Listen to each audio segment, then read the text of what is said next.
ma le fua mai Samoa, ma le fuanga le lei au Setalia, tai au manuia New Zealand ma le malo o tele o Amerika ma nisi tafa o le lalolangi o mafuta mai ai le mamalo o Samoa. Tai au manino le tai au tatoa le tai au matango fio le asoto fio iuni lua se folu lua afe lua faa. Whaafitai tele i le atua i lau pule whaasoifua, wala whai mai le lei le nei tai au fau, whaafitai fo i le soifua tulu i le mamalo le atunuu, ia meise le malosi umwhai o na whaatinoa i whai wamati ute, masani ai le mamalo o Samoa ia sota itasi, le anganga whaaloalo i whaafeiloa i atua i sisunga i au na tatofia le atua, i so se whata tapuai, lau sisunga le whaafeangai ngare Mount Samoa vi ingo le atua Reverend Esau, a sora viena le ana ma le faletua ia o punasi, sunga le toi ina le taitai o le ekalesia me totisi Samoa so whaatasi, Reverend Sione tau leota. Pasta visita felava i amosa ma le faletua ia vai tamaswali i, pasta solinga solofa ma le faletua ia whaavae. Sisunga i le toia ino le ekalesia la mo sato e fuata ina Reverend Tele tausanga ma le faletua ia matau aina pino no tausanga. Senior Pastor Tauloni ma le faletua ia Arieta. Pastor Faatili Matulino Siamoa ma le faletua. Pastor ia Feta Sekali ma le faletua ia Susana. Reverend Awatama Tufai Ono ma le faletua ia Katenari. Pastor Sangali Tuila Epa ma le faletua ia Fai Upu. Le tina malolo manu malo ia Julia Moli. Sunga le epikopo ia Sianava Te Vita Kioa Sianava ma le faletua. Pastor Ainu Umuli anga avi isama inaya ma le faletua ia Saipeti. Matua malolo manu malo ia muli anga telesoti ma le faletua ia Potofo. Pastor Tu au Pepe Misa ma le faletua ia Siliana. Reverend Lolofia Filippo Awelua ma le faletua ia Miriama Ropati Awelua. Malo lava le tatalo ia te otou au na le atua. Misefo i le tapua inga na i faletua fa manuia tele le atua. Whianga ia i matiu te mawhaiva. Ia wafo i le whangaino le lafu maa moia le atua. Pa ia o ainga matama le uso ngā pule mtu mua i tu au ma la taua inga li tai ma le va au fonoti. Sua ma le vai whanua fofoma ai tūlangi sa ore masale au mua, ma le lau niu na sa lua. Le awhiwhio whaatu to whale ula la au na matasi, ma upu ia te ore motsa, tā lofa lava. Ma le ifua mai o le au mamalo sa tātou malo i sa moa i la nā fionga le tui a ana. Tui ma le ali whano va le toa so hala ui le lua, ma le masiofo mese le fionga le taitai sili, taitai ia le vahenga whaapwhai puipuia ia taua tangata Samoa. Lau sisunga tula epa au e lua fatia lofa lupe soli aina i oti nganu malemana ai ono. Dr. sa ilele maliele ngaoi mal faletua. E meise o tupu mai e o le vahenga whaapwhai e puipuia ia taua tangata. Le professor o le tō whamanino a o le fōma i fōi o le tamau ainga Dr. Afualo Ruanga Lau. Whaamoe tau loa manu wutsa lele mal faletua. Mai so tupu mai o le tautua Samoa, ma le ifua mai o le whaasalauta le ainga sa tunu mafono i le fionga li sao ia le ota sua tele, le fionga fo ia fui maono manu seni tu fele ma le whaletua, ia sua Vivian P.F.M. tu fele ma lo lava le soifua manuia, Professor Langolango le soifua ma lo loina, Dr. Leusa tu le fua tu pa isa mau, takena seri ma le whaletua ma lo le tautua tu nuu, tato sponsor malo si mai haua i le fionga ia lilo fotu wa manu ma le faletua ia Baby Fretten ma le nofo halo good morning le fionga ia vuini ko la uofo ma le faletua ia moli ma le nofo halo i sini au Setalia sunga ia Felice fiu se ni o tautolo ma le faletua ia Maria ma le nofo halo i sini au Setalia me se le fionga ia le malu ma le faletua ia fafangu le aramisa ma le nofo halo mai Melipone i Australia malo lava le soifua manuia whaatai foi, lango malo si por kalamene. Le ala whai mai o mātua, le au sina si o tātou watunu i nei ta māma tina mātua, me si o tupu mai e o Samoa. Tuila e pawhai ai ma le whaletua ia maunga mu good morning, se umanu mata mua whaali a ma le tausi ia Jacinta, alofi po le patu uma Vienna, na nai whau mui nā o le ana le tupifia ma le whaletua ia Moananu, good morning Moananu. Tā lo whatele sia se kola si tika to'o, au le matapula se umalo whereti funga po a mailo soifua malo loina. aso vale whaalava au te o inu ese Paula Banks, whaasu tusa wha e fili, ia aia ua malulu tele malulu Kalaistete le sina le amai good morning Maria Akiau sina le Burton tuala Maria Blake Lock pepe si itia epa ngalua fisau foi e se tata mala to o amatai o maluloto matangi vila wano longolongo ipule peleti to ai loa leifi masili fiti fulisia inu etele ili faaso tau mamata mese fo ile talainga ya ngafo pula salua tele moas male tausia Susana lau filia rona fai ngafa male falitua good morning sunga ya to alima le ifi pope tuala tamale langi male no fo halo mese fo ina le tama nai matua matutua ya tapo ile fauma pepa papoli i Paulo Ioane ma akenese moe malo tanielu tito malua timu fale tangoa i Farani Swan ma fea taito pupui fatu elia tau ili ma Filipina le musunga uta Brown matina talo fatina lolo matawa ma pauli ului ma faletua ia ngafo sfulu pali itele mua mata utia punaolo tango ma faletua good morning fanaya upuri vavawai i ma faamalu mati malangao ma se Yulia li langolango fatia lofa povi ma faletua ia se Yuli fale ula fatia lofa matua ya sai pele kome ano fale good morning tuala tau umale lua ale sio mulipola Celia la e o kene man fale tua ya le Lovey Burgess good morning Celia la e mata utia sanga la apelu se asom Celestina talo fa Celestina tu pepe Josefa se tema makoleti koleti po a mailo soifua maloloina sione haitang tau etia tafu asu amaroini su apentito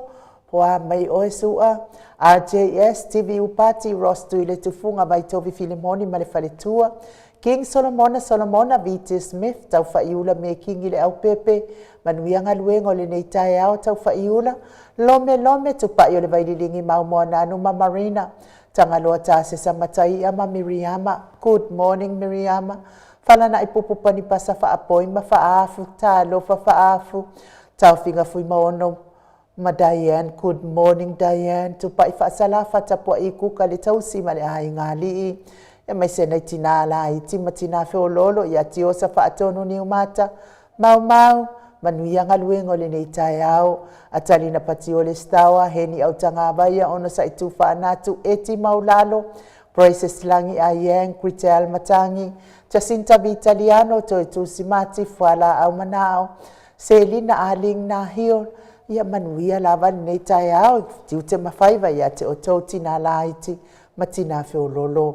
Petonia Salele, good morning. Veni kuva ma Anita Siliva le ui ima peta salu e fina umoni. Muripola mose ma Maria Ulai fono i moana langa aia pele sauma. Sunga ia kolisi le ota ma le falitua to sulusuru ngau ngā tau mati erive ma whaaumu. Good morning whaaumu. Lucy pautalo se walunga ma maliu mai talo fa Lucy. Taua fesili amitua na imalisi taua po a mailo soifua maloloina na mona ulu e Sarah Liufau matiu malu manaya talo fa pertiso moe vao fale ali o tumua vili anau le vame ma Monica Pale Smith afa mala au Brown Maya ma Janet Langshu good morning fa anaya tia sabalinga malifalitua a matafai a Vito Yosefo ma Rayana good morning Rayana mota sanga le toi tu ma Anastasia Tupuola anau Perenise marifalitua fanua fo maulalo turo maulalo talo fapitone la ulu na ile baotele wepi masita fionga ya tui fasina Birkin tau vau hiro piwiva good morning lofi posi a moa pe ilua ma Rosita po a mailo soifua maloloina matafeo ramo ta Hilton faumuina po wesi tangi ilimu madania ulungia vai luanga se upule ni umalekau me valo ia pasui muri vai male tausi Valai Felice Ioane male ainga li uli tavai male ainga talenga ya le fau vautu uanga seata male faletua ya Lisa sole male pen good morning awa atua Julia leifi mise foile minereta sunga ya taila faalua mali tasi good morning fautua lele Yosia ma Jenny Savila ta ateo fatia lofa good morning se milona maunga mainu woti vaina le pake Jelson Kuka tifa fatia lofa se fo ile fionga ia faumuina se fo sione malfalitua ia Alabama good morning sunga ia Mika Mulipola malfalitua ia Filomena nganga iolo Tony Taleni malfalitua good morning pe fo ite o sanele tunai malfalitua ia to mata ngalu vaole ota good morning mai se tapo inga le kalesia katoliko sa moe ruti here lau fitalenga le falifitu lio voli tufunga malitausi ya natia talenga ya liuliu ngatali to fale taulangi ropeti Stuart tole F4 mai se fo ile talenga ya ono fia na hauma mana ya malefionga ya sula Daisy male no fohalo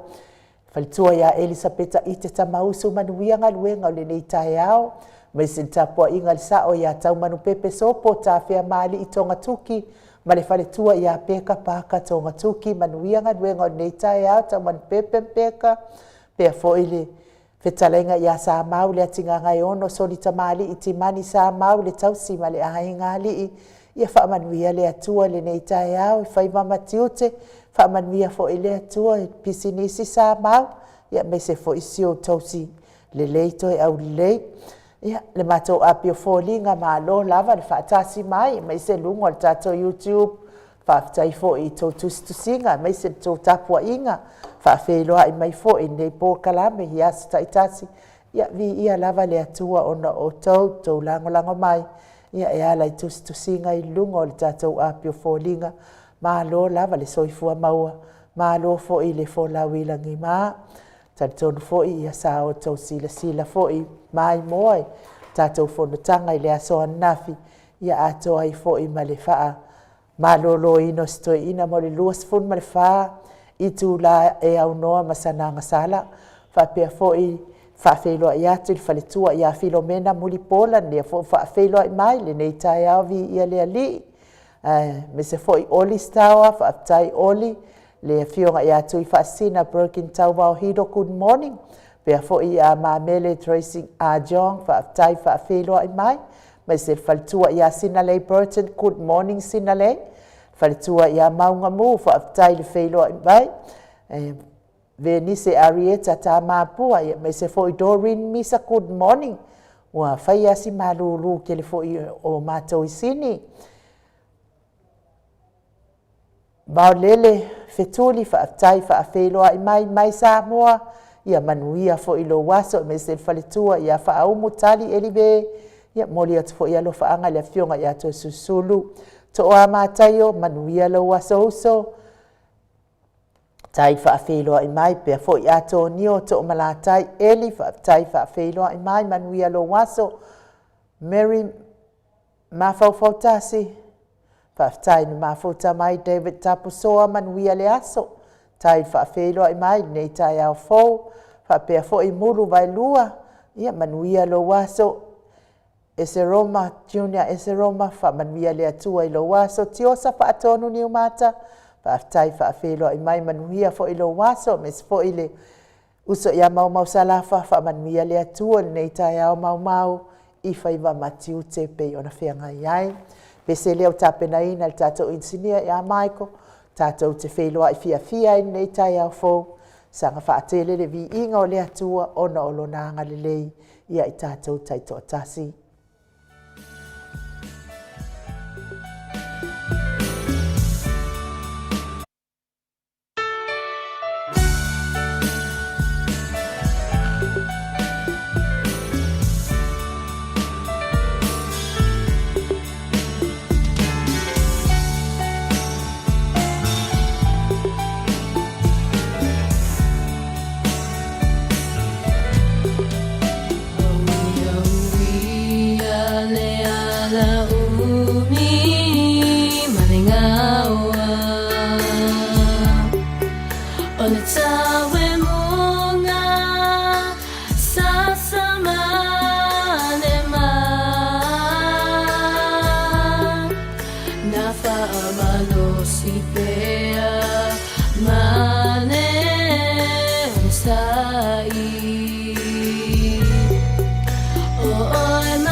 Toi luas fulma le valu minute o Natale o le itu lai valu isini au se talia.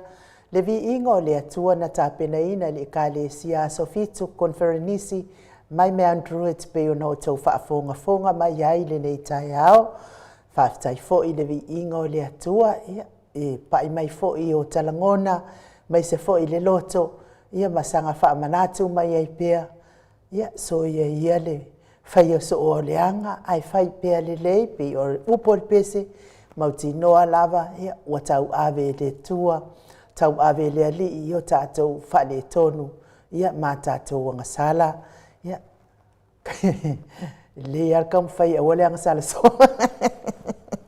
ia, vi ia i le atua, i le foi au fai pese, mo tapena ina le lei, o vi ingo le atua, ua foi fonga le mamalo le atunu, sanga wha mawalunga fo i le vi ingo le atua e ala i si ufofonga o lana whanau whaftai fo i lina tiuli lea whanto a mafuta mai lunga le mātou api fo linga whapea fo i tifa whatia lo whatifa ia o lea ia e sau tātou wha moe moe le ke la kalaka mai i Melbourne pia fo i tau tau sa ili oto whaftai tele le whawheiloa i mai whapea fo i Lucia Swoka ia whaamanuia le atua le nei tai au Lucia, pia fo ia titae utone whaatai na mafuta mai, seu whanawhana sa pati awelua lea ua mafuta mai lunga le mātou api whaatai lava le whaafeiloa i mai nei tai au. Ia ai o lea manoa lea e momoli atua i fo ia lo whaanga mo i latou uma lava o e o lo mafatia pia i ngase o le tino, i tau miai o le whalaefu i so o se maota ngase ia mai se fo i maota malawa o lo tausi ai le tele o le soifua ngase o le mamalo se tātou watunuu wa le ngata i tamā matina mātua ia a o uso fo i utua ngane se i o lava i nai whanau o lo whaata otolia i ngase o le tino whaamanuia le atua malango maluina tauta o tonga ti ngā le whaangaloina fo i ia le tina matua ia seu malofa retifunga mafuta mai Alaska e no fie lava wale awai mai seu malo tātou ape o fōlinga ia o no tatonu fo i le o maualo na malo si ato atoa ia whamanuia atu le atua ia te oetina tonu fo i o le sa mauali reporti mai mai le tina ia o ia sa whaile ta otonga o lona fatu ia maua pe tātou li whaitete me te a fo i ta o tonga o fatu ia e le se ta o tonga whaingo fie foi ia ai whaatai lava i le atua e fisosoani mai pea lo nanga lelei e ala i tonga fitinga ali imata mai ta i tau si soifua lofa tele atu mo oe seu maa lofa reti funga ia me se fo i o e u malava o lo fea ngai mangase ngase o le tino le soifua matua le mamalo le atu nuu ia sanga wha mawhanawhanaina ma ia sanga wha afia ina o tau fina ngalo wa fo i fia ngai ai ma le soifua matua i le aso ma le aso ti ngā o le tino i pei ona mori mau mai e le tuspa ia a whai ke le ropo ngā whio le kusire kua le mea ngā ai mo i ala o tala lai tono le tuspa ia a whai o vātu ma le fitu se fulu tau sanga o soifua pea ona o le alofa whai pea o le atua ia amu ia lava o tau tina tamā wa o vātu ma le tai fitu sfulu, valu sfulu, iwa sfulu ia sanga whaamanuia pea le atua maua le soifua tului mafuta ai manai whanau ia mai se o ainga wo mai masani ia mai se o Ekalesia mafio anga pese le watapena ina le tatou insinia ia maiko mo moli atu ai o mātou alofa anga mo o tou matua mai e o lo fea ngai ngase.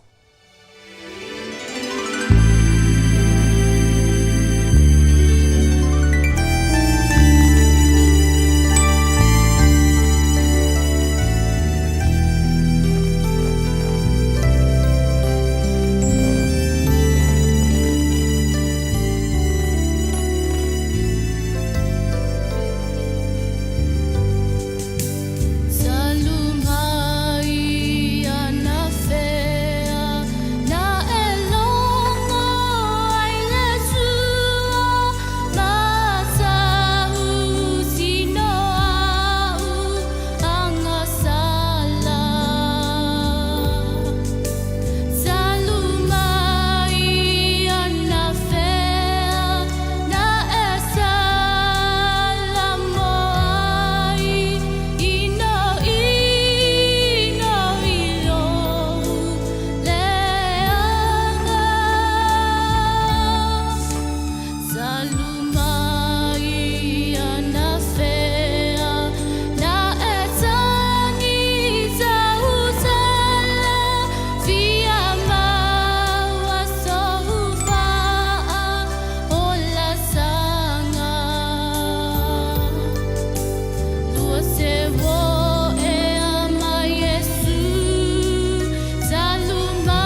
Toe sifunu ma le 8 minuti o Natale o le itu lai valu isini au se talia.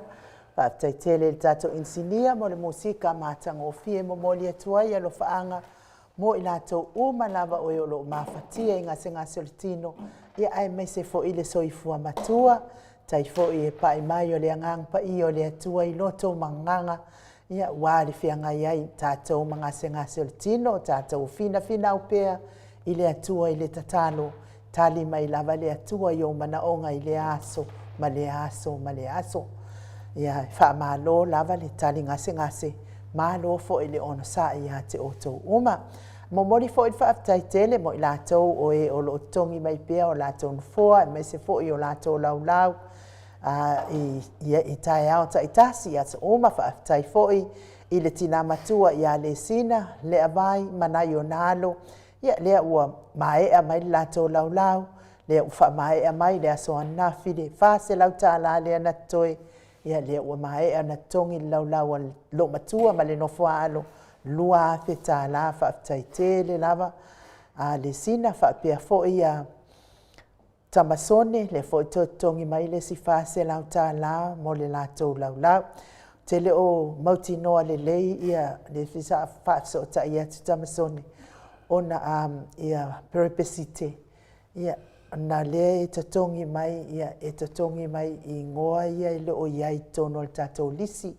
faamolemole lava outou uma lea iai fai outou laulau e manaia lava le faailoa mai pe o lo suafa ia ae faitalia oe ma taofi suafa o le tou na faailoa mai lava o lo suafa lea mai ai le seleni ia ona outuua lea i lalo i lo suafa ia ae laga lē tusi mai suafa e lē o iai tonu i tatou lisi e faamolemole atu ai e le mautinoa le faselau lea ia ae masei fesootaʻi atu ia le tinā ia perpesite faafogafoga mai le saʻuvalaau atu nei le taeao ia masā loo i faigaluega faapea foʻi le laulau o le faletua iā lina tiuli ia lea ua togi mai foʻi le siono se lau tālā tasi le afe lea ua mautu mai ia o laulau ia lua le faletua iā tiuli faafetaitele tai lava le mamalu so tatou atunuu le taupati mai tatou faamoemoe lea ia mai se la ia nofoa ia e tolu a moto sanele lea foʻi ua togi mai le selau tālā i le asoanafi ia tununauiga toe tasi lava le selau tālā e ona maeʻa mai foʻi lea o nofoa e tolu a moto sanele faafetaitele lava le aga lelei mai tatou faamoemoe ia o lea lava e alualu lava agailuga le tatou seleni o le tatou peimeni mulimuli lea ua tatou oo atu le 10 afe 3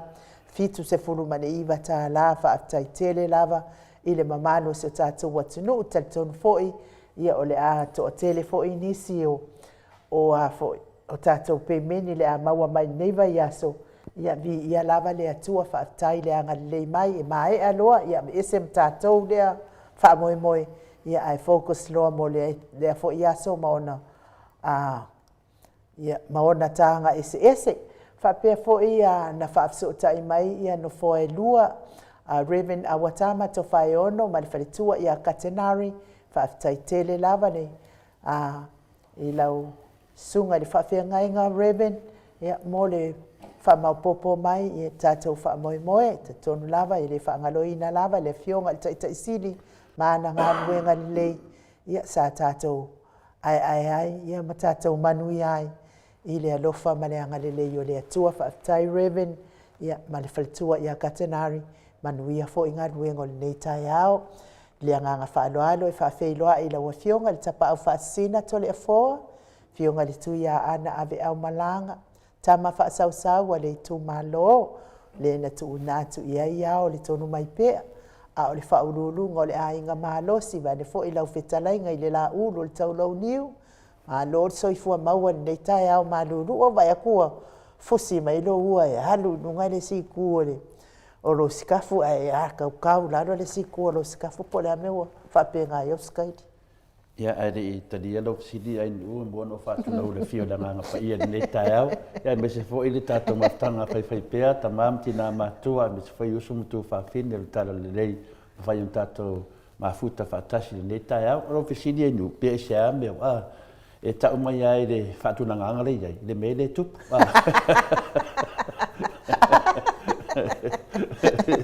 le o tato va ai le so na fia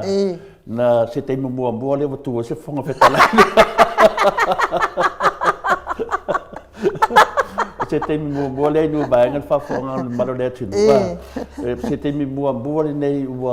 watu ai se ai me tonu le watu sa ta di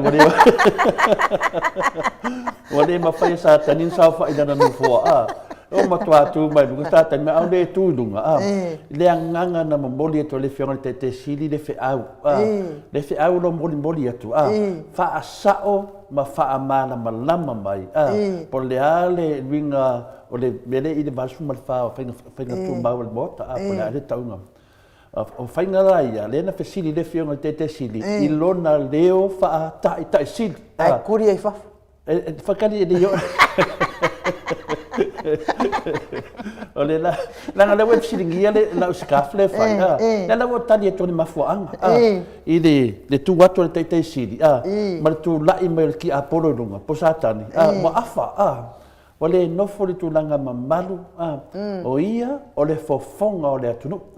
o ia lo tei ia le fofonga o ia lo na leo lo fai ma fofonga ole atunu fa foi ina ole fondo ale atunu e wa ai le mo o lava le famai le vinga le sanuanga le fiona te sili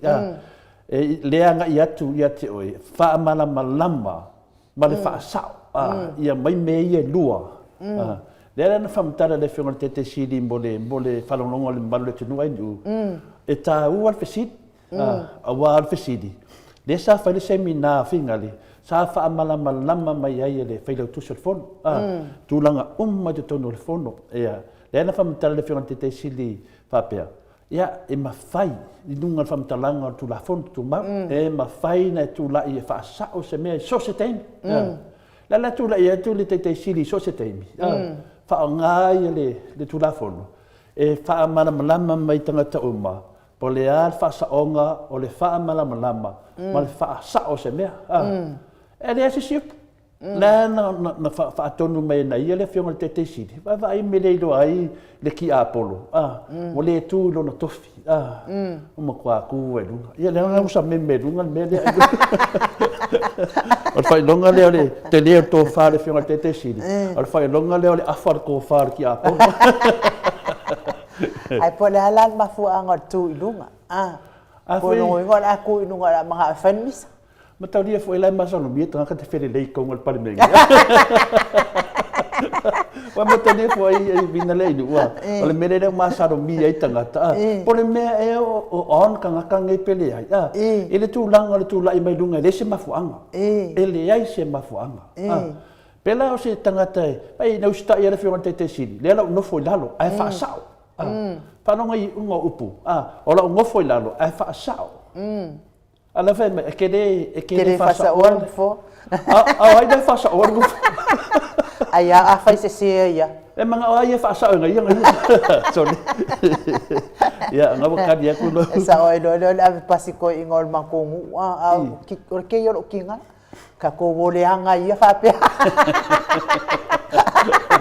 La wa mai me sa me me ko si ku le ku le o fai donga nga ku mar ki apolo du la fai atu ya le finale le atu du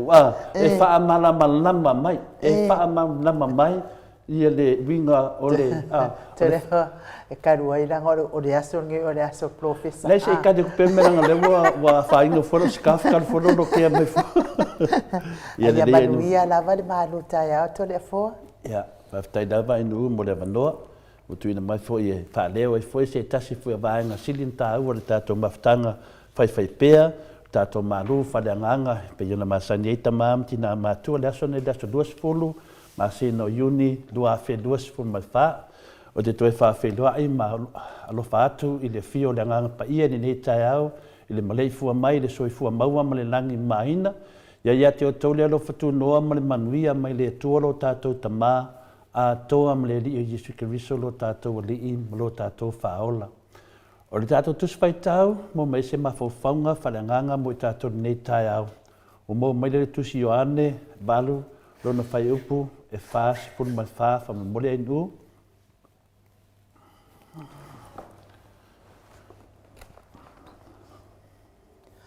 O tau nei lo o tau tamale ti Apollo. Tau te fia faia mea e tu ina nau i ailo o tau tama. O le fasio ti tangata ia talu le amatanga. E le tu lava ia i le upumoni. Awa e le o totonu lava ia te ia le upumoni. A tau tala ia i le tala pepelo. O lana lava lea e tau tala ai. Awa o le pepelo ia. Ma le tama le pepelo. O le upulina le atua mo i tātou i le nei tai au. Ua maua mai lea i le tusin ta whai tawina i le whai upo e whasu mai wha. Ona i upu ia o loo wha pēnā ona tau lai e le tātou whaasoa whaanganga le nei tai au. Nā te le tā awhi i le upu moni, a wā e le ai se upu moni i a te ia. E le ai se upu moni i a te ia. O le anganga i a tātou mauti noa le lei, e le se upu moni o ia satani po le ti Apollo. A tātou mawhau e le se upu moni, nongo winga, mea no tātou wawa ai le aswara nafi i nunga le fontanga o tātou palemene. Ia o le ana fasidi ai le fionga le teitei sidi, ia mea malamalama, fia malamalama i le ringa o le whaasao ma le wha malamalama se mata upu. Tali tātou fofonga wheta lai ma tu lai mai lunga, ia tātou wawa ai a, la vea lo se tangata se pesidi, o e loa tu lai ma maleita te le ma whaanofo lau le fionga le teitei sidi. E sa tali ato teitei sidi whaasao, ia leo te tu lai atu e wha malamalama mai po le ale, le ringa o le whaasao ma le wha malamalama le tau whinga tu mau o le mota. Ia na tali le fionga le whongwheta lai, ia na tali mai e le whasa oa e se si le whongwheta lai. A le whesidi o ai e whasa oa, o le tali, o whainga tu mau po le tu la whono mota. Ia, nongo winga, ua leu sta i le whongwheta lai, i le tu la whono. Nongo winga, ua ia solia fo le tu la whono. Lea lau tātou tata non nei tai au, whai mai, na te le tā awhi le upumoni, a wai le ai se upumoni ia te ia. O winga ngā o le ti Apollo i tātou malamlama ai. Ma o le upulina le atua mo i tātou, toi whamanatu ia i tātou mataala. O le pesiri la mo tātou le nei tai au.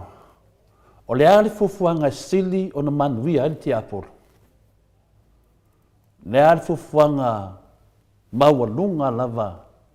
po konga fiki ki Apollo e manuia i ti Apollo e na tamwhainga umai nei. Ia o te fia iloa ina mai mawhai ai on o matala, langona nai a tātou. Ta fia iloa po le ala konga fiki po le ale konga fiki maua lunga ki Apollo lo wha moe moe e de kene ngai fia i tātou. O le ala tonga fiki. Ua matua wha manuia ina ai tamwhainga ti Apollo po Satan. O se isi whaupunga mai i tonga fiti uma satani e taumawhai e whaaseseina i tātou. Alpesiri, o loe whea e sili o nao ngā. O te whia ilua ina ia mawhai ai o na o mātāla. O le te sili na tele kongo whiki a te apolo. A le tato te whia ilua po le ar le kongo whiki wha moe moinga a te apolo. E ta tau ona tātou malamala mai ia tātou mātāla ai. Nā se tali mai le whionga pa ia le tua. O te whawhetai ona o le whesili ma le manatu e ao ina tātou puipuia ma mataala whaasanga i tonga whiti pepelo le tia apolo. A tātou malamalama o mo whuritoa. E matua moni lava e iai le tia apolo. Ni whapesesi e le se tia apolo. Whapea eni mawhauwhaunga. Le ai. Tia apolo le anganga le anga pion tātou tatanoe le tasi whui o tātou whaasoa. Ma o le aia whaia mea uma na te mawhaia e whaase se ei tātou ma li liu ese tātou ma lo tātou atua. O le ngalwenga tele ana ti apolo lo whai nei. Wa una ina i tātou le whionga pa ia le atua i le tusi e lua korinito o lono whai upo e lua. Lua korinito o lono tau pe lua o lono whai upo sfuma tasi. O lo whai wha upunga ia ina ia mataala i tonga fiti a le ti apolo ina nei whaase se ina i tātou e satani. O lima o ti apolo e tumu i tonga fiti. Pei ona ia tau tala i pēa ma tau tala i pēa le ti apolo. O le mea moni ma mauti noa lava, o le tasi o tama whainga le ti apolo, o le wha atari tonu ina lea o tātou, e peia e leo i ai le ti apolo. Lea na tātou wawa ai ai e minsta o le tātou a kāpeneta o le tātou watunu. Se tasi o ti apolo. Ia tātou i loa. Na ia whamatalaina ni whamatalanga o ole ai tātou. O ole ai le atunu. O ole ai tātou mātua. O ole ai uso mutu whawhini. O ole ai ma tātou whanau. Peia le awai. A whai atu te apolo e whai mai le ai. O te le whai atu i haine mena. Maenga sili nā ona matau tia te apolo. O le whaatari tonu wina o tātou. Ia tātou li liu ese ma le ali. A tonu tātou te tautino e moni le leanga. Ai o le mea lea tātou te leo mate ina. O lo i tua atu, o lo i ai malu si anga whaaleanganga te moni. O lo tau lai ai lo lātou whaumatia ina o i tātou. Pe atonu foi tātou te whawhitia le nātu la moni o ti apolo e ala i le liliu o ia i se tangata i se ata. Tātou wawa ai whina le se tangata ofu lanu mu pe suki mai lanu mu. Lo tu mai ma se kao vinga le. Pe a kako mawhauwhau mea ki apolo. Lea kako wa ai pe a ko lai mai le kako whainga malo, ma lako suki mu, lako ofu mu. Pe ia wa ai, koe au se penu e kuu lako limo po se kao, kako wa ai o seaka wa ai angar ki apolo. Aina feta lai Yesu o ia o le fasio tangata talu le amatanga. Mai le iai, a tato fatu sangar ki apolo, e whaakusa e se ofu mu. Se kangaka wa suki mai pe palau e se ofu mu. Koe a se kao ku iai e vai koa ole ki apolo le left kala i Yesu. Ole fasio kangaka kalu mai la makanga. Na te le tau fia i le upumoni, a wai le ai se upumoni ia te ia.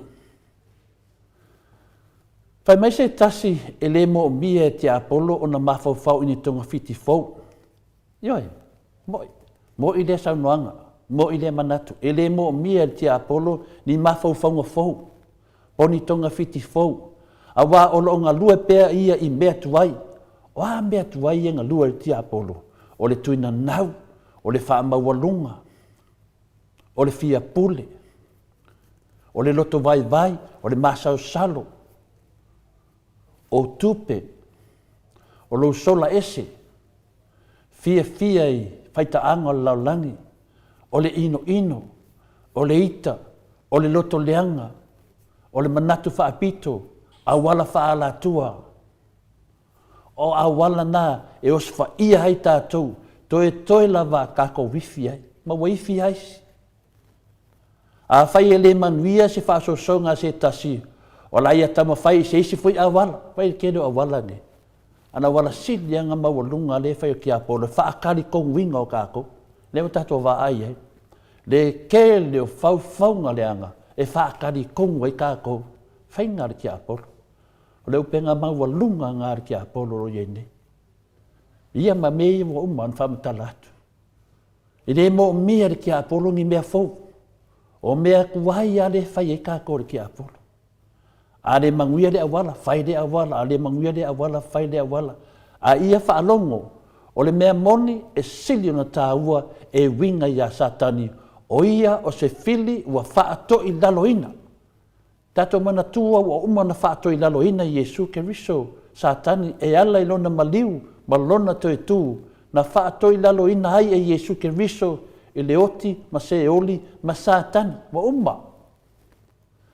Nāna mea tātou te whaia inga ai pe tātou te ifi ai. E se mea, umana tā pena Iesu, toi tū Iesu. Mea iai se aso, o le a ato ato ai lona man malo i le teimi nei, ia mauti noa, lau tauti nonga ia Iesu, malili watu ia te ia, i aso umma, ma teimi umma, a e maua le maalosi.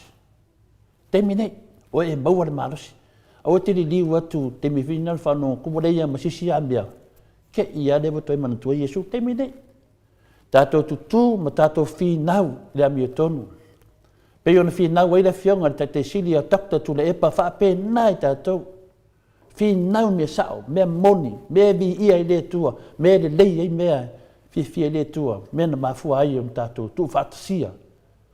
O le whaamarusi au na mo tātou. Haftai tele lava ina mo le manoa, whangia le tua le na upu, ia mafawhaunga whaleanganga, ia whapena no loro fia i pe tātou, ma tātou marolosi e pe whinau le amia tonu, o la na fio lalo ne lau langi, ma mia foi tamam tina e mes foi uso mtu whawhine o whanolonga mai so se vai panoa ne lau langi, whamania la vale e tui hati o tau a wala o tātou mafuta ai whaftai. Ma lo whaftai to le afoa mo le fiong pa ia le atua le le tai ao e sanga whamanatu mo sanga wha tupu te le ina i pia le soifua wha atua atua le mamalo sa tātou watunu uma o tātou tangata uma e ala i lana fionga pa ia ma ua fo i lo malo si to le afoa ia ua lava le wha atau nuina o le fo i vaenga o le tātou pokalami o le malo tai ao Mike mai sevi ingo le atua salani ai lana malo tai ao tātou o sa loa ngai profesa lango le soifua malolo ina ia ua fo i lana pokalami masan.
Iwa minute ua te ai nei leitu la e valu isini au se talia le vi inga o le atua ta pena ina le au fai pese a ta lai le tala le lei o vi inga o Yesu ia vi ia lava le atua o na wha au penga ina peo nei au fai pese ia wafo i le vi inga o le atua taru wai le ua mafuta mai le fionga i le profesa langolango le soifua malolo ina i lunga o le tatou wala ata le talainga ya dokta le ausa to le fo to paisa mau takena seri malo lava le soifua manuia malo le fo lawi langi ma ia malo fo ile tautu atu no i la fionga profesa langolango ia tarofa manuia la sua ino te fo ile fionga to le fo taina ia te le rofa maleanga leo le tu ni tai o so le ia so fa popo i luto so i fua por se mato ora ia mano fo il folau atalo fa tu fo i pa anga uma tato por kalama fai na mawa mai fo i le tai ao ia mano le langi so i fua ma le langi ba le rofa maleanga le tu masidi de langi ma ko fusi mai do ua ai se manu ole ua lo kama le yo kalange le fusi bueno foi a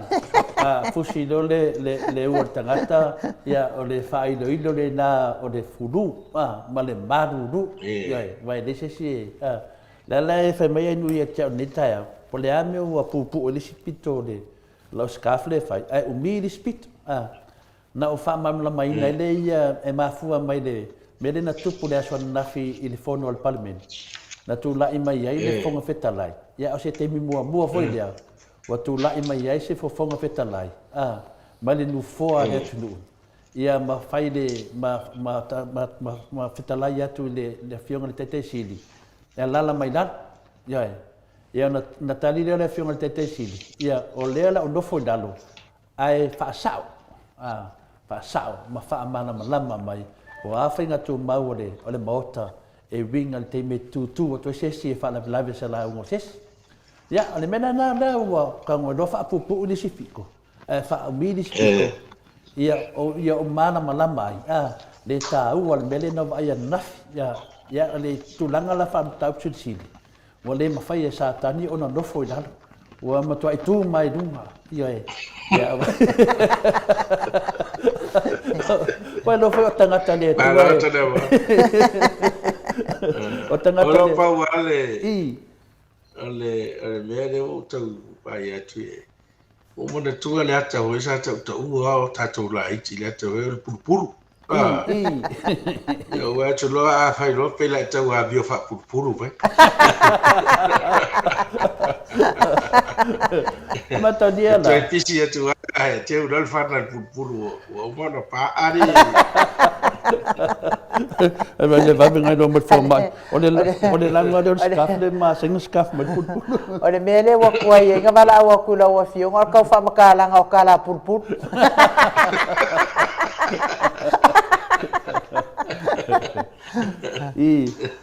ya pe tu langa na wa le ngata fisi di meta meta el mota ya le foi fisi di mai lo fionga le di fomba ya le tali atu na wa motua over ai wa le ma fai le tia porro no fuma mat awa tu lai mai dunga ole mela te fai atu e fai atu le fionga te sidi ya ole me fia fa sao ai fai mai e le se fa sa ola un fo ngala ngo fo pi o ya ala mana ma le tunu no fionga di fo mai la mana ma le tunu e le sa ngo fo le tunu e ka wanga fa sa o tunu ngo tu la fono mai e fa sa o tato e le fa masalo ye se mea o fa le tonu ele fina ngalole ole fonga fetalai le asona ia wale mfai ana ono itonu lona fa le tonu ia le wai wa ina stama ifesili la vasto ina fa mana malama mai ia tu la fono tu mawan mota ia ku ma lo si mai lo ngofala sa lo ye se me o fale ton an me foi lau te o foi o le sa fai mo le tatalo i le atua le sa fai mo le tatalo i le atua so ani mai i le taitaina o le fono ia e pangalia ia ua le hero ngatusa le tatalo ma le mea ua tula i mai la ua fionga le profesa langolango ia uilea ia hi uka ko kalangoa fua i le fonga fekalai ai le kalangoa ka ko ngase o tino e se la o mena i lupa e vatu fesi le tu sai mal me mafua ina o pamata ina ia ngaua e mavena fa la de bodi ma wala nga ngol fesi ia ma o professor ia e le ngata o le fo ma yo o le tino al fo ma i fo le nganga ai lu ia le nganga nei e tau ina mate pena fesi ia e le fa ina le a tato se e melo tato po kana melo fo ngol professor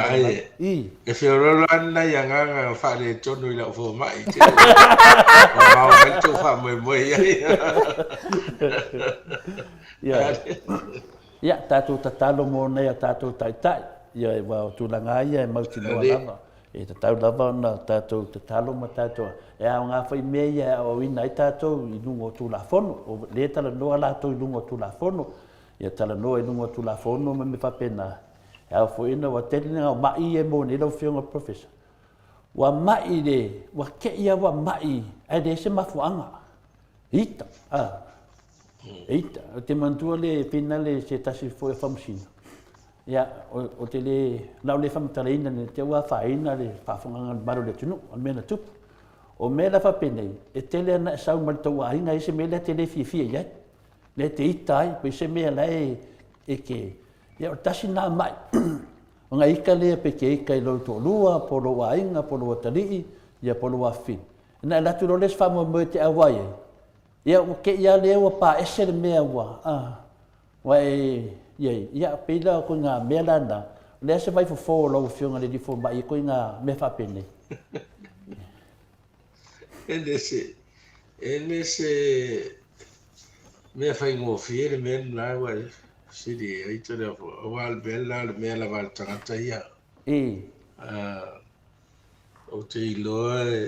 on mon me foi leo le ita ia o le mea ai te tono le tangata ia latou e maule tō wharoe ono sai e tāo fiofi ai ai vo ia i latou e maale ale a ele tala hoi ele maule afa le ua oso pe fulfulu lele ia ai ai fo ia tāo fiofi ma ia pe che io melana le pe io ne sauno ia e tau di matunga mo me risk factors mo o me e ono e me tutupu no va vele na e o tulanga le te pe risk factors o le mai suka ai la po ia e alo rate i suka pe o wala win a pe la vole me le wa so no na a fa ye misa le taia o misa nei misa le poto misa to usu le misa e te usu to fa ga renga wa ye le avano e te no tupu se me ya pe te wa ratu e ita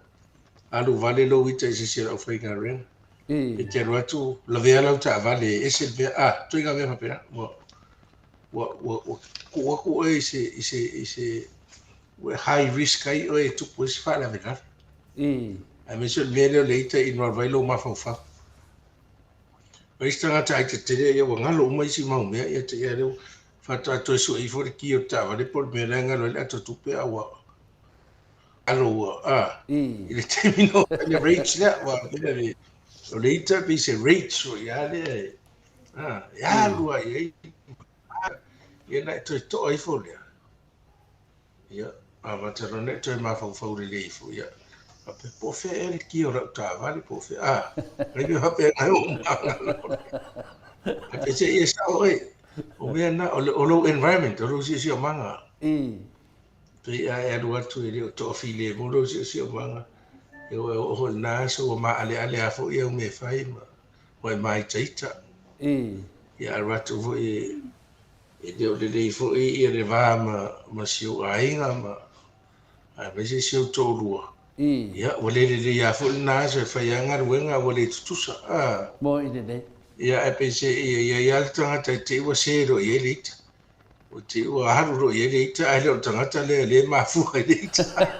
e te le la whapena mea ni pe o tamaro e ita to rua e so o fasi futa mit so i ngā mea whapena e tupu ia pe uma o te nia mea le tamama tina e sau tau mai stai whaura e tata atus siu vivia e tau e roma le a e roma ia se me whaaru e le ita ia wa i pau ia peira vaveira na te le nisi me whaingatai tupu ia Bo i le. me o la ta me e whai te vai whainga ringa e ai loe au whainga ringa tanga tai whapea ina mai lole o e whailau no evaluation ia recommend e whailau anger management o whai uma mai whataua mai anger management mai whatala no e pua ia whaini mea vo ia e tonga whai e avoid mea ia wane e o ia i wa venga snap ma veina mea whapena awa po o istafta po lea le leo mea ngai ka off umalo ia tau te uman me nai ainga uma e wharong rova whasi awa o rawa ngai ke weika lorko iga lere anga uma me hi pengan me uka ko masa ke o ai me kato whainga ringa ia menga leita i se mere le I feel it's quite an unhealthy factor for yare te wei tata e serious te tata wei nai mai tait mana o perfect uma meo ia foi la fai me mali ma la fa pale mi voi ai e o la fia la to ma fai me fia ma o mio foringa la iti pe oi tu ai e fa ma tu nga tai ni me pe a fia le lotto fia fa fa ma lo pe o le pa malot foi ia pe o te sidia ia pe e tali tonu ai a nga foi se sa nuanga mai do fionga le professor a pinale lang o soi fu maloloina la fionga le di fo mai e pe o la ngona na ta to pokala ia le wa tali manino wa o mato lava ia tali tonunga i le mero o tupu mai ia pe ia mele te sa no ia te me o pokala me o sa te fenga renga ia te la te mia le o te fa tuala o vaenga le ta talo lunga ta vale ia i pata taula ta te le yo fenga renga o la o ke wa ta te fitau i lo mo te tia polo lunga renga ala la ma fai lava i la ta talo le o na fa malo sia te lava do sa ia ala te vai atu la e le aso na filo fenga ni fo mai ia e le nga inga na ta talo fo fitalai talo le tua mai le fa to al parlamento ia le o mai forte talo a fina mai o le to al parlamento pe fodinga e sa no anga tau sili oto fonga fitalai o lo ngase o lo mana o mia la so ani doctor ia ai fatati ia le fonga fitalai o ia la ofesili me tau ngase la o fionga le li professor langolango so fo maloloina ia ona o le tūlanga lea lau fionga i le. Mo mai o vai, o ngase o vai, wale fuatasi i se tangata i la poa, ia po se tangata i pae, o le a lava o se tangata matua, ia ua o lava i nei tamaitila o fionga i le professor langolango o soifua maloloina. Ua maua lava i wha mai lea o le ti ngā o vai, ti ngā lava vai. Ia, Waka le ilonga a mese lava le ko inga malulu le wa saunei la fionga professor. Ia o ana na fi le nai na fo le fionga professor. O te alu e kai kasi le vai aso e. O te alu e fofolo o tino a toa ile forma e fapitoa.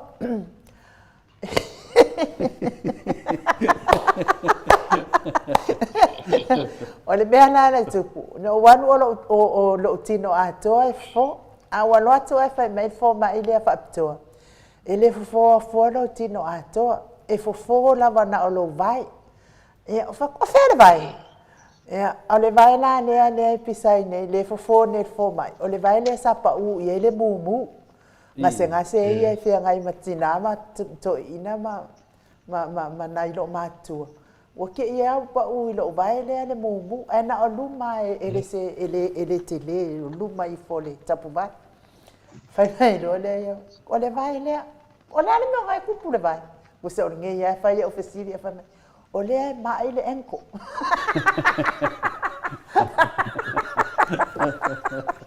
o fai atu e faafefeaoga e iloiga e lē kiga le enko e kiga le kuli ae fainai ia o le gau kuli e latalata atu i o faalogona a o le enko e mamao mai lalo o lea lai tele iloa o i le maʻi i mafua ai ia na fai na manea lenā ua vaai atu ua taʻitulā la fo ai ma uma a o vaai atu o nafi ua te alele i tulā la e tau mafai lava ia le fo maʻi e fo loʻu vai fai mai lo masalo po ua e alu uma lo malosi kausiga o lau pepefo o fea leai la sa vele a'u vao fai la'u kiligi o le makou fale fai mai loa marekala o le mea kogu ala le ua koe fula ai lou enko o le mea le mapesili la le lauafioga le e lē gata i tagata matua a ua o'o fo'i pete lapo'a pete pa'e'e ua o'o lava i tamaiti e kiga lava vae lauafioga le profesa Malo, ya, mana ia le tātou atatanoga o le mea ia le tiga o le symptom o se mea fai te lalogaiina e nofo lea fa'amatala atu tagata ia le vaina o vera si o aunga le tātou o aunga e tiga ia si a sa vali tiga ma ia a sa vali pe u fa'ateleina tiga a o nofo fo e tiga lai rest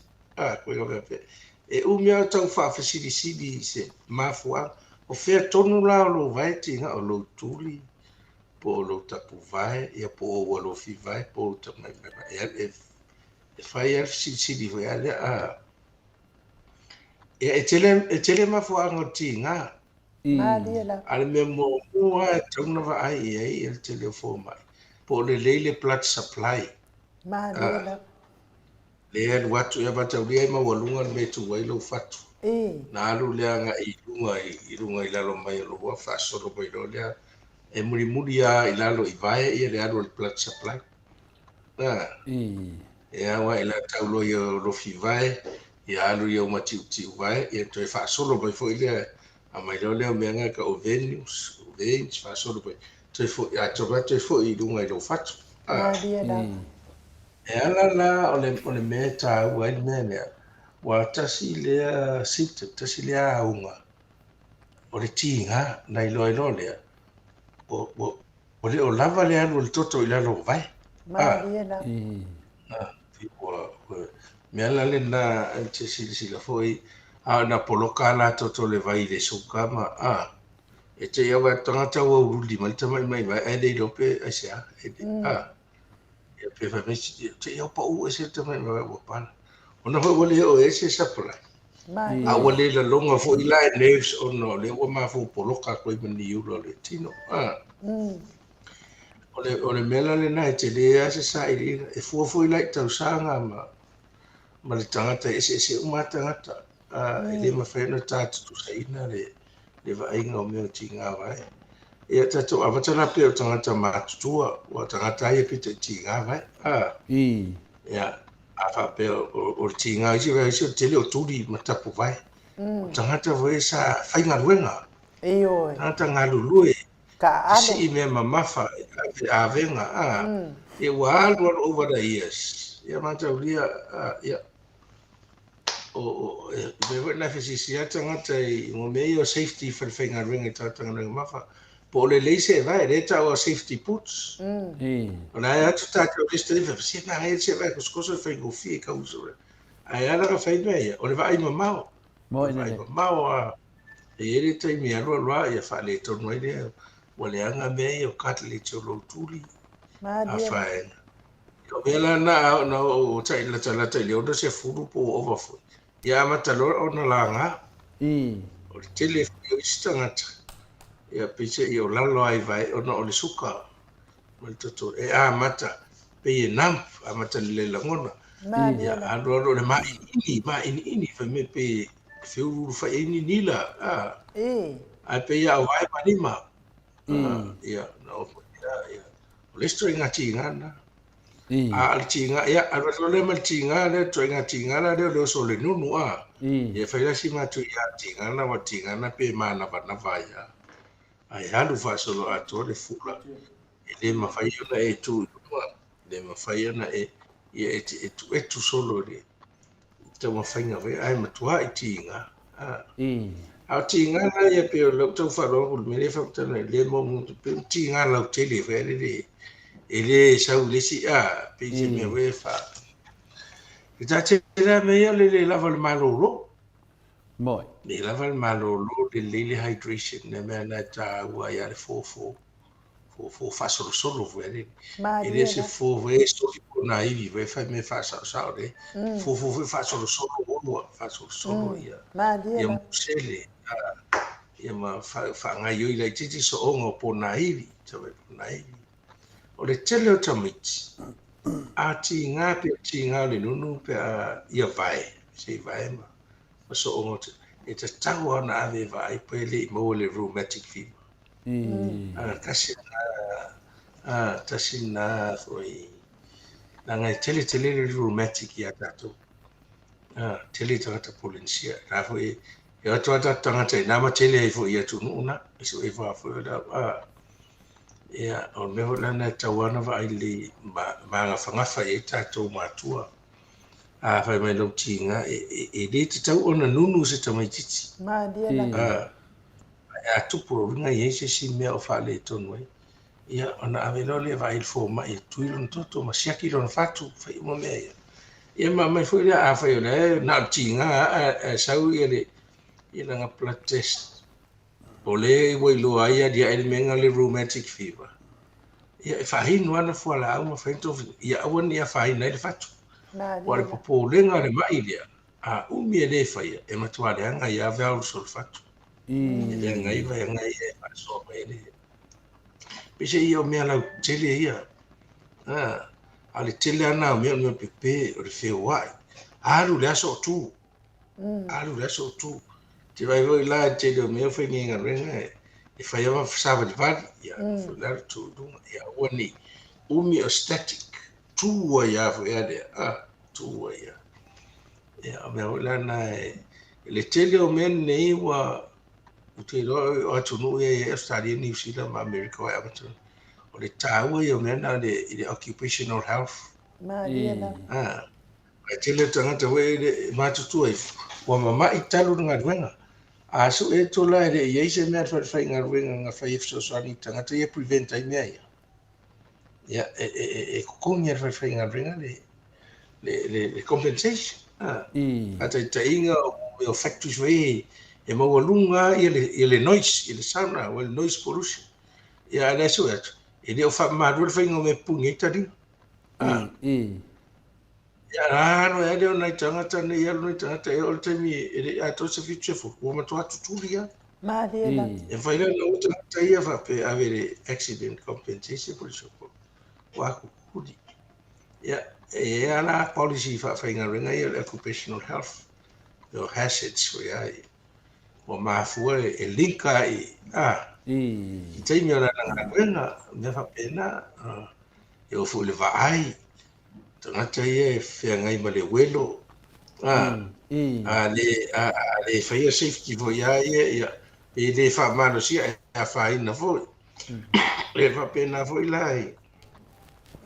ina tangata e fai nga ringa ma fai fa nga ringa vo e ta tau ana le le ala tu se vai pui ala tu vai tu vai mana tu punai o le mai suka foi la ona o tele na nampo le la ngona ya lo fi vai ia mea e vevela ma mea mama ai ma i tangata tu atu ma lai ona le umu a lai so su mai na tele o longa a pe a foi tu le fao le la longa ia o foi la se vai safety au suka ia ma tu fai fo vai se vai e a nga e pui la vai o le tu ia e te ia se me e te le do ma tu ai lo vai tu la o le matua I fula blister ho ia le awa infect o tātou lai ne te le no fautua I tātou ma ia o no ne ia ne ia le te le na luxury mo ai o le teimi ai wha malu ai ia sa whai le no fo ai lo ilo o lo fi vai o tamata mai vai e te ilo ngo fia lai la vea ma ne vai le vai ia te le ilo te lo longa le tangata suka le ia pe vai tamai ti o fo ma vai o vai wha dua le vai aso no fo vai tu vai wha dua le aso a pe se I o le mea nei lo le ma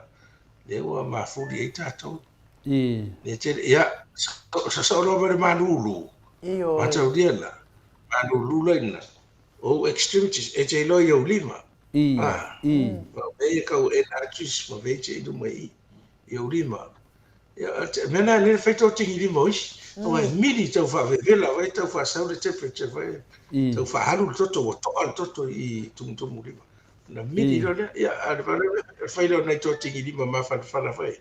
e fe so ani e ne ia fa nga solo toto o vai to alo toto ia ampulo tinga fa pena foi lai vai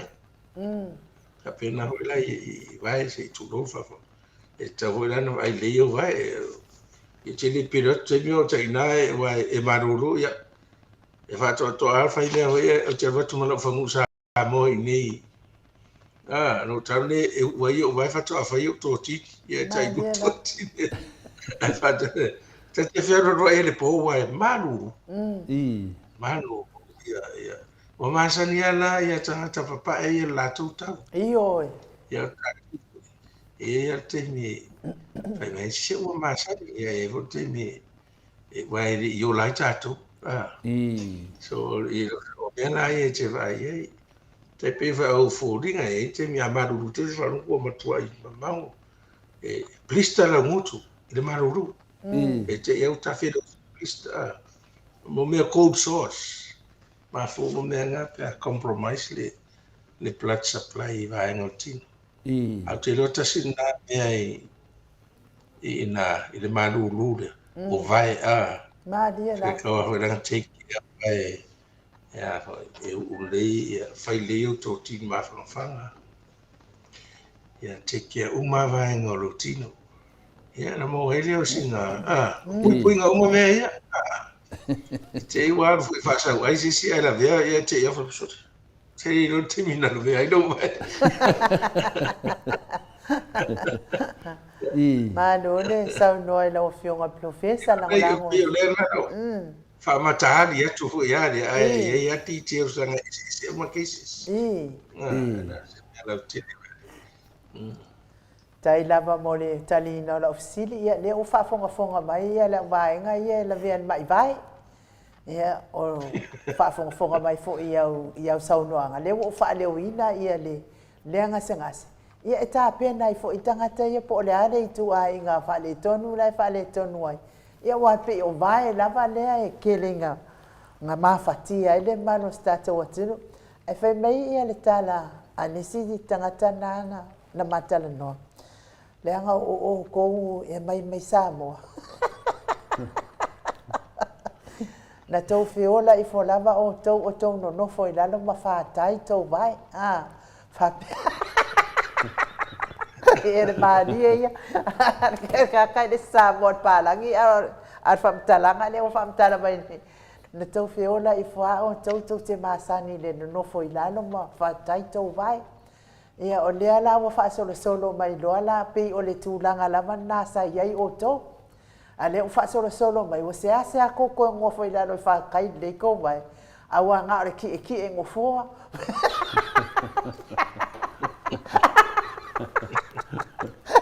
ia e fa kai e fa tai tele la wa fionga ile fo mai ma na ia o la sau noanga le e tanga ai pele o po le finga solo ai o toto vai pe tasi na na ia o la sau noanga na a wa isi ko ki ma le pe vai de fofo ai ai ngala uma ia ka mai ki o fofo Menga ba. Ai lai le loa, o le toto lai mafua ai ti ngā vai. Ia ai whaftai lava i ua malia fo i siri, tatou fo i ua malia fo i lato uma o e ono o whia ngai pia mga se ngase i o vai la o fionga tapau. Nā miki, soi ia. Loki aka lau mawhai mai a Yesu e fufuru ko vai. E mafua nge mai umon le furu ko vai. Wangan paponga. Ya ngā tele le fsidi ai. Ya. Ia Malaysia dia tu le vele le fer vai vale. Vai le honga ti nga. Masau ni masau. Ele mas ele. Ele pisi ya. Vai lá lo ya. Fu ya fer vai met tau. Onde e ngoai ia se tasi foi o tupu o matu tu malo i safata. O vai tamasoari. O vai na o vai tamusoari e faila na pa le ala taua ia o le ala e ngoai le swafa le o vai tamusoari ia pe o te pesidi pia ia o vai fa mai Yesu e muru vai fulu to vai e na ngovinga la e te ala me mo mai vai te le mai fa da nganga mo mai vai do winga a mama la vai lo tangata ia wa bena ia ku fuolo vai o fa ingai ia o vai ani o e ngā oi whare o ainga o vai ani e oso ko kongo whamalama ia o lo fionga le lifo mai e apala i ia le tu whalanganga mo le tu whare tino tato se e mai la e pau au pea le tu langa le pena watu lamtanga o le fulu lo fionga le lifo mai e peia se mea whaare hango i an mene le fulu wai lea se le fulu ape wa kere kangaka wa ave le mea tele tangata mo ave le soifua i le fulu e mawhai ana to e whaamanatu mai tu langa na lau whionga ni fo mai wa mende o ko kere o kangaka e ke ia wa ka waku wa fulu ngau ia po limong ia ape ia e kasiar kala o whakamala ia sau ngua lau whionga to le fo o le fulu ia mo le whaafonga fo i mane tiroe ua no fo marama to tele wai le tasi se virus ua pe generalize le flu virus na virus se uma o leva tele nei me fulu o le virus o le sau fo el covid le sau it's a virus. But part of the family of flu virus. Kuso le aiga chile o virus e ele flu. Leo da kali bakuanga flu leo ele ele covid. O le ai o mai tata na o le ai posti, fai ma posti. O le tele ala flu e a fai ngale respiratory system. Le ngale Vaenga lea te mana vai tutunu a fia iau mama a whaina o sinus a whaina lo whai o mea umui ele sistema mawele o ki sene le tino o mama ia matauria o le o ki sene le tau e o le fatu whaonga ato e lo tino o laina tutupun mea lea le fulu lea le vai ina mo le me we tafere isu mafatua tangi mata fever o le natural progress ala le fulu ia virus pe tolu aso ia matalona faifo o isi mato lima aso e me ka le incubation period e te fa pe te ratu nei o lo uso la asi la fulu la to ai le aso sa ia aso nga fu aso lulu fo te ia wa matana e mafutua le va le taimidea ma le taimidea o la incubate ai le virus la na mo wa le aso le yo na le fato ali systems mera ka le incubation period fa to ali ale ma te ia le ia ngalo isi e te fa pesa le pore ai ngale ngamo me ia wa le te ma fo le te mantua ia le amatanga la le na fa solo to lua aso mo to fa tele tinga mata tangi mata ta fedeso ma fatua tale vai tino o isi tau de ai yo so mo le fiva mal fa mal O le whaingala pe o natural progression me le tau whamtala atua. Lua, tolu aso, wha amatalon whatua Facebook te iau. Tau le fiva, sau mani le road fiva. Fa so solo ai no te lolo mai tau manongi le ai po tu le dei mate. So whero rai ale wharai. So after the 5th and 7th day, matana I recover. O le natural progression ala o le virus. Awal mera le virus, ele ese antivirus. Ela ai kia virus e yang antivirus.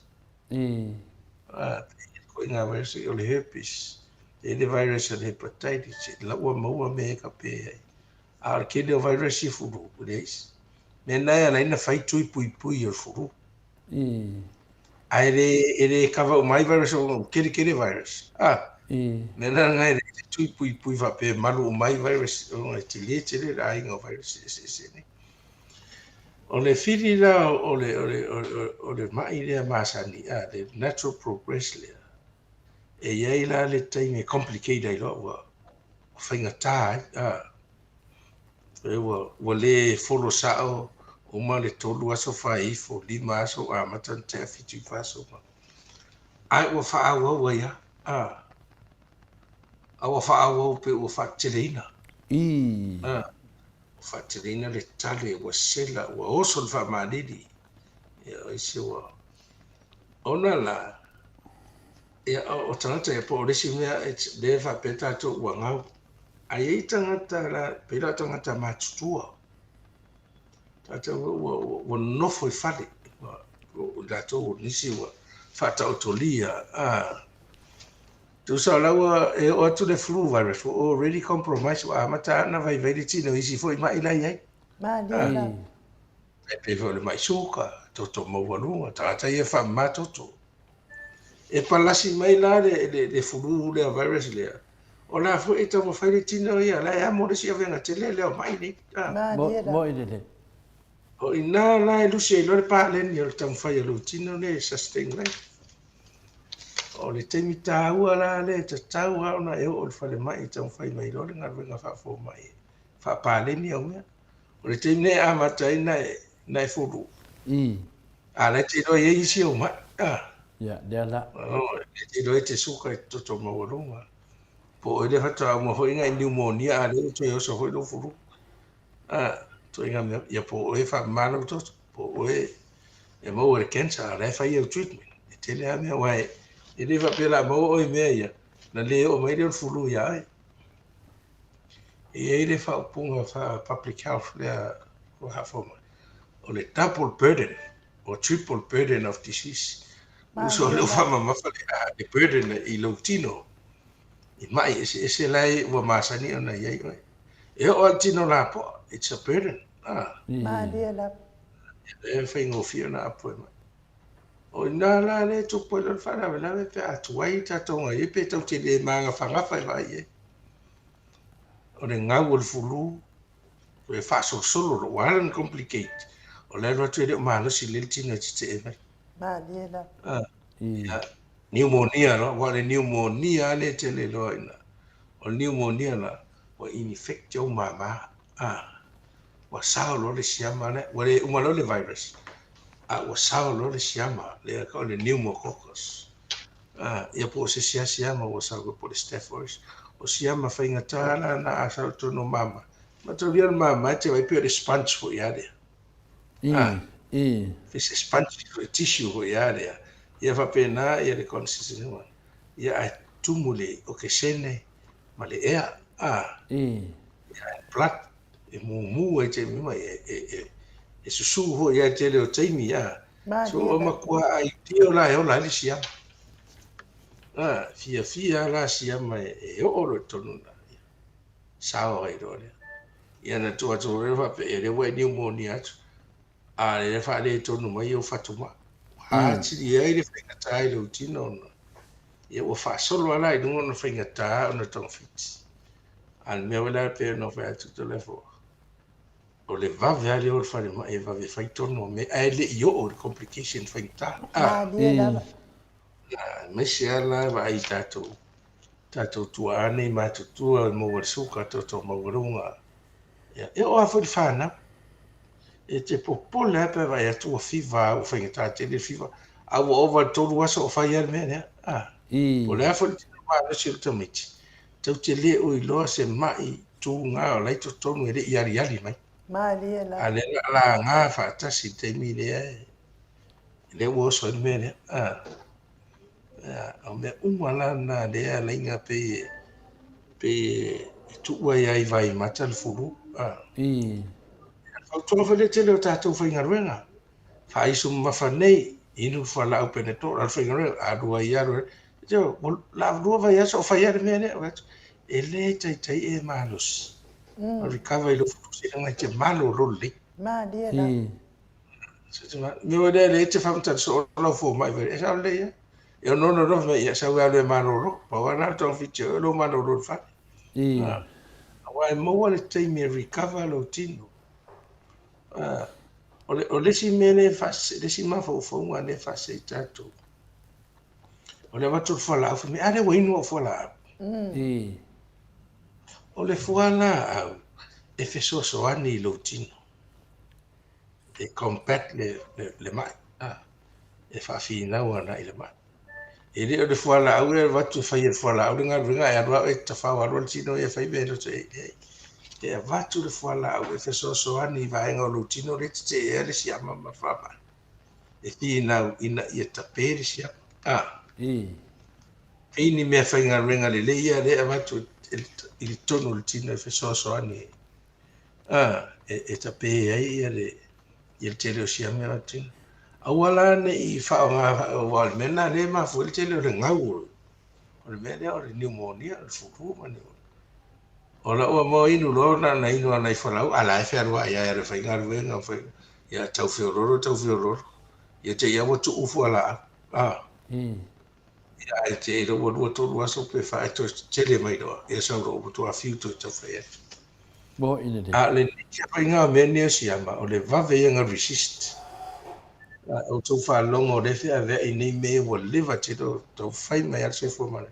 Le antibiotic resistance. O le tino si ama nei. O tau le hila I tātou whala au tui. Ona la le mea lea. O le lua tolu aso. E le ato le lima aso. Au atu whala au. Pe inu misi. O le whala au tui. E ratu tau whai ta pe rori siam. Ai le pe se so stasi pos. Ale le aso e fica tu pele ele no le pe ele pele le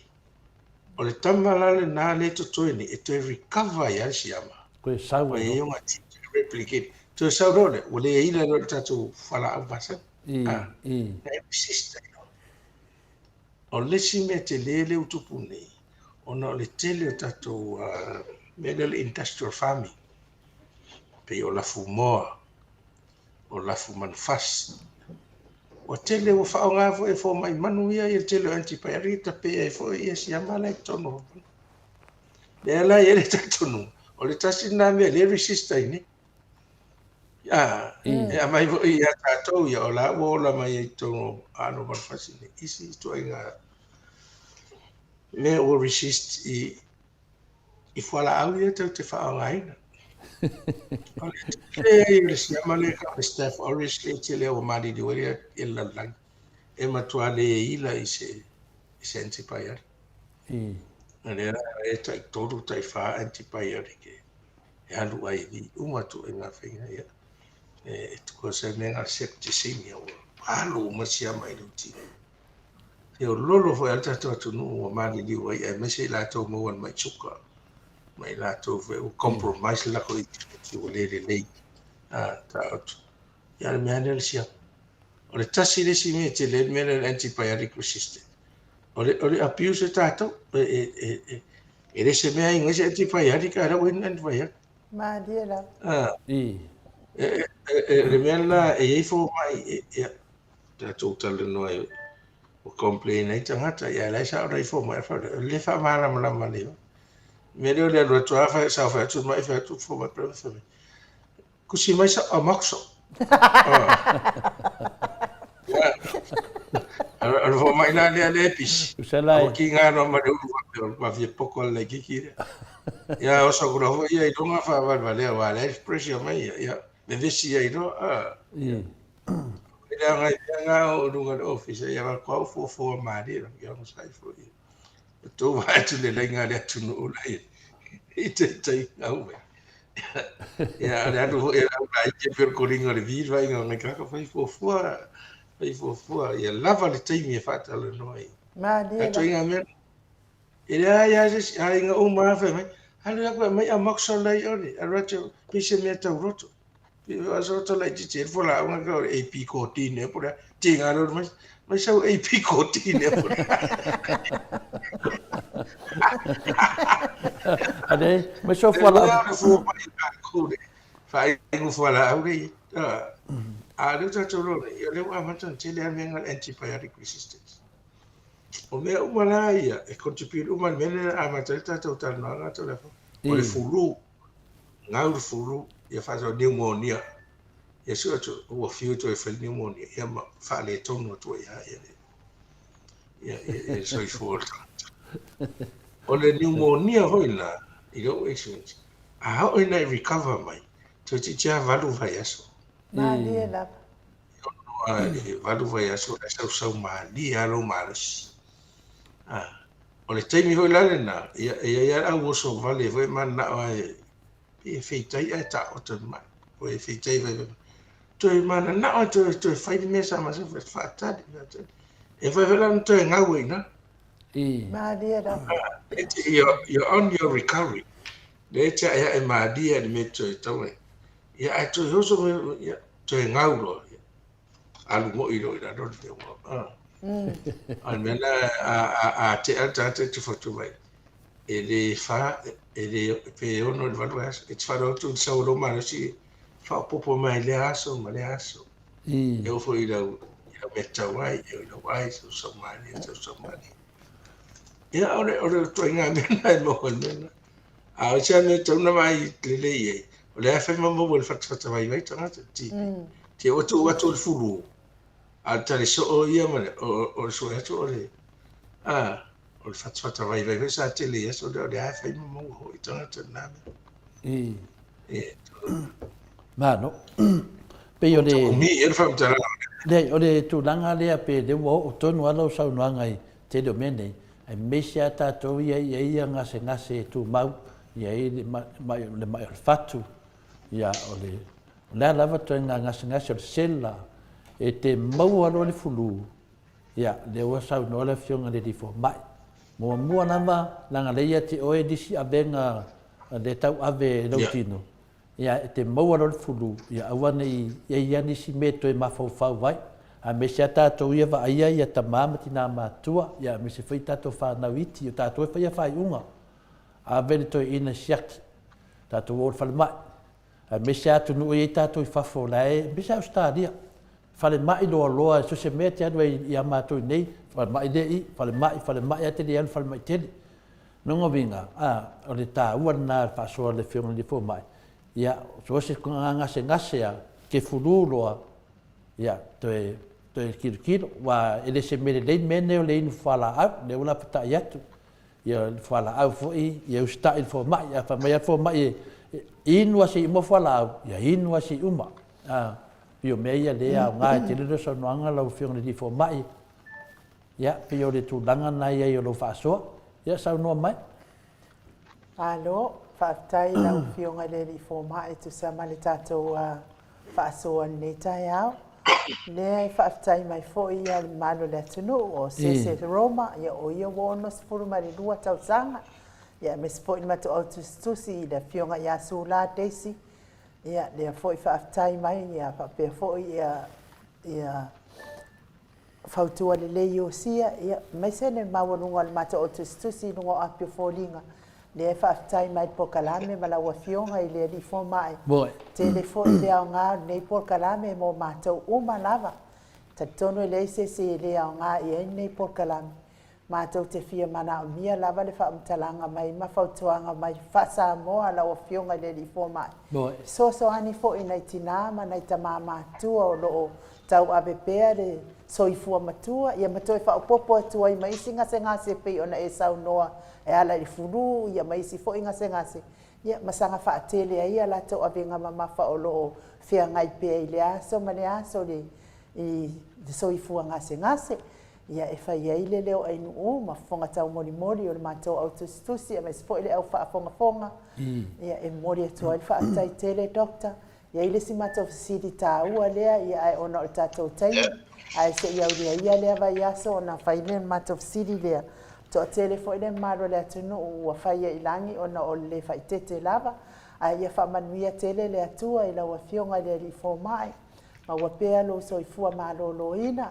sanga wha folute atu fo i le atua le poto ma le malama ia awa lava le tautua ina ia matonga fitinga o le mamalo le atunu o e o lo sulu atu i le fia mau o le malosi mai le ali le fo i mori atu fo i alo faanga o tala leu liu ia ai fo i sa si atu lo na ngase ia ma ia lau fautuanga le ala ua malosi i lava ia ele uma lava lo na wa te tilo o le faatolu ai lea o na au mai o le anganga fia o tala leu liu i lau fionga le li fo mai tu sai fo i maltonga fitinga o lona ia fo i ngase ia whamanuia le atua nei aso i ona fuafuanga whai ia mai se fo i whai ungo le vai aso ia mafuta pea ma le angang pa i o le atua talo sia fo i le vai aso fo tātou te toi mafuta ai ia toi vatu fo i le tele o mātou fasili tele mai ai la ikiki kai mi kau ke kalango ai ia ai sau noa mai ia lau fionga fo mai sau saunoanga mai fa soifua mai le maro le tunu ia malo faftai e no malo fo i fa soa ia te uru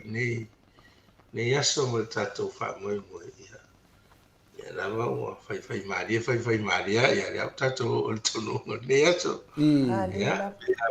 ia tuiri tau whawhetai se ngā ruenga. Ia. Samanga lo tēnā. A whai a whaonga ina leo mātou e rea tua nei mea. Ia.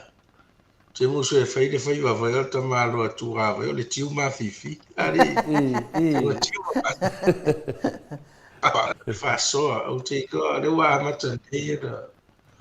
Ona whai tato poka lama mo tau wharo nongo i ko amata o no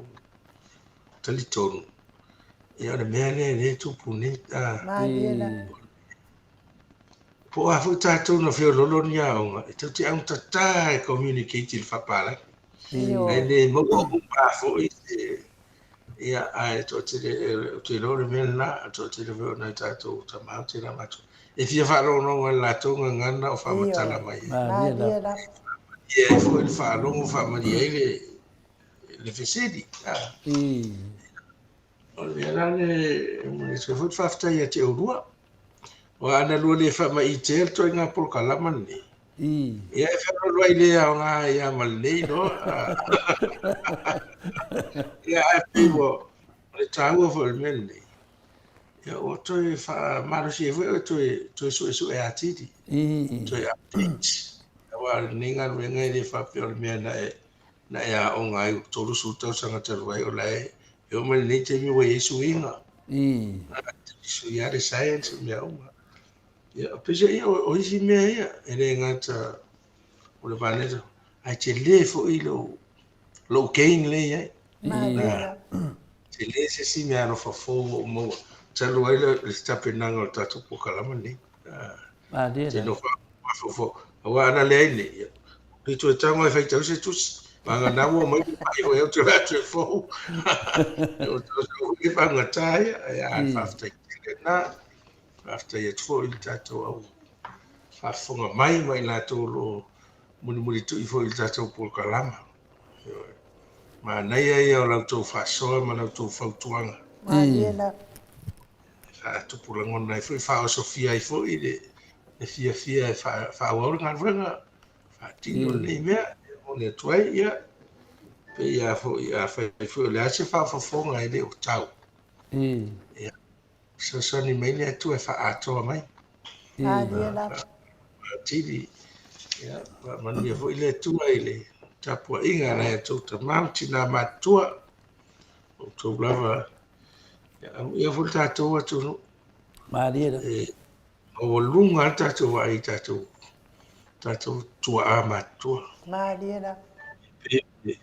So inga lewa ia nei wa vea le mana na o nisi e whai me whai mei a nofol whaleu a le ai nisi e tala noa ia e ma ia o a mei nei o tātou tua ai. Whai mo me o rest home so me whapena. E se a tātou tāwhi, se a tātou tāwhi. Ta si le me le te fie whai le me a whai o rea o ngai. Mo mai se pa anga tala noa assist o ina se silo matua i. I se aso whapene o le ni se lona whale. O le fie tele. Ia, mamalo fo ia te urua, whapte tele le. O dona sai, ia o ilo, te le, a venga ngai te wheo ai ma urua. E le ngā o mea whaasoi fua malo le tuaro. E tele maisi me o mea whapale me. O mea whapale. E a mo mati. O no hoi. O le mapafa, o le ururu lau nei. Nei palasi na ia orua. Ia le atunu o lau tātou, le atunu whaitio. Ia ringa sidi atu le mapafa o mea nei. Mariela. Paftai lavel. Ia kua lo lua soifua. Kua lo soifua. Sidi le nganga wa foi whao ina ni por kalama. Tātou talo soifua. Foi lewa yaso. E mutu e so tātou ola mo tātou maris. E tātou toi whehiro ai foi. O le alawa o whaitau anga i umar tātou malanga. Nā ne toi se whaitua na tātou anga i umar. Ia tanawa. Manga nā o tupu se whara lawe o le maa. Ia nga makwari no le nā ne sa.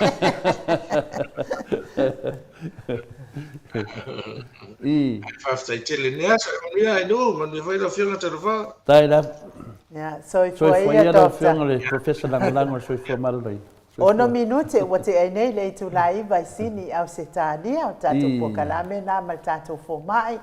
Ma lo foi whaatai whaafonga mai, tau sia ia o whaamalia ina foi o tau whinangalo. Tu sai foi ma le awa ia to tele o ngase le mamano se tātou o tenu. Ia e whisiningia foi le fionga i fōmai a professor langolango. Ia ua foi sana whautuanga mō tātou. Ia ai whaamanatu atu tātou whanotanga e whaia i le astona i nei.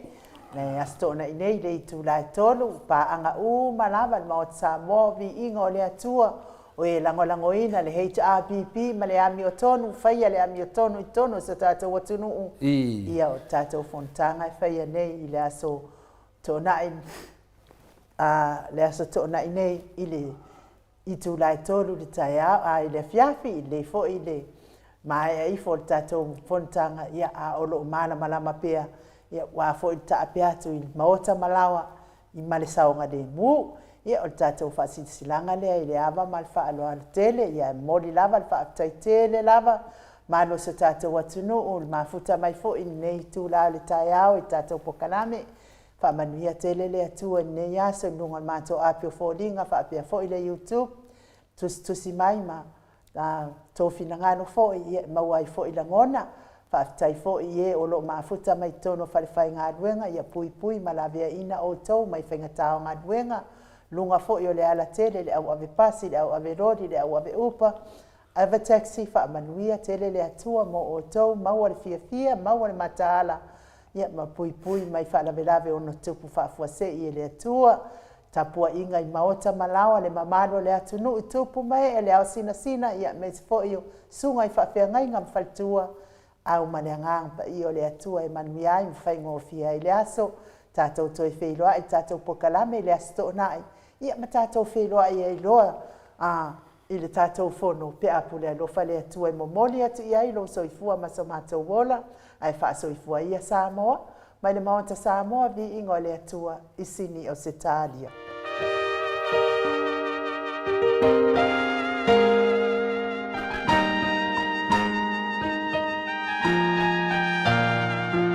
O mai aso mai, ia finau, le tawa lelei, le tawa lo tau atua. E o mai tatou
Tau